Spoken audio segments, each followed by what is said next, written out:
তার মানে দিনের বেলা যাবে না তাহলে হচ্ছে মানে অ্যাকচুয়ালি 14 অক্টোবর পরে রাত্রিবেলায় মানে 13ই অক্টোবর রাত্রে 1:20 1:40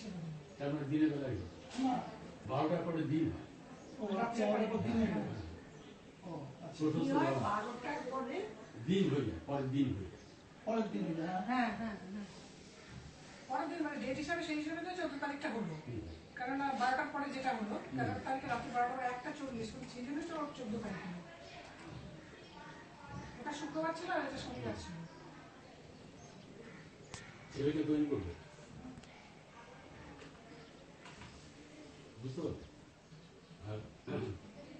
সোনা তোমাকেও বলে রাখি প্রেম প্রকৃতির ব্যাপারে জড়িয়ে পড়বো না। সর্বনাশ হয়ে যাবে টাকাইও না স্যার ঠিক আছে আর বলছি তুমি সাক্ষী রয়ে এই ছেলে ইন্ডিয়ার বাইরে যাবে যা উন্নতি করার যে যাকে কপালে এবং বাড়বে অ্যাম্বিস আসছে যাই না ওর মা বাবা কিভাবে ট্রিটমেন্ট করে ওর ট্রিটমেন্ট হবে লক্ষ্মী বাবা শোনার পর মাঝে মাঝে অ্যাডামিট হয়ে যায় আর তখন ওই নিজেরা চুপ করে যায়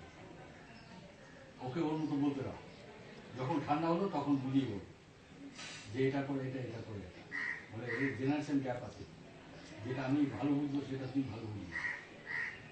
এই জিনিসগুলি বোঝা যাবে ঠিক আছে আর কি জানতে চাবো বেটার নেই অপেক্ষা করছি এখন তো কলকাতায় থাকে তো ওটা করে কলকাতায় ও তো পরে সেন্ট থমাস ইঞ্জিনিয়ারিং করে ইঞ্জিনিয়ারিং ফার্স্ট ইয়ার সেন্ট থমাসে পড়ে হোস্টেল তো নেই ওই নিউ আলিপুরে ওই 8টা ছেলে মিলে ওই একটা বাড়ি ভাড়া করা আছে শুধু ওইখানে ইঞ্জিনিয়ারিং স্টুডেন্টই ওই একই কলেজে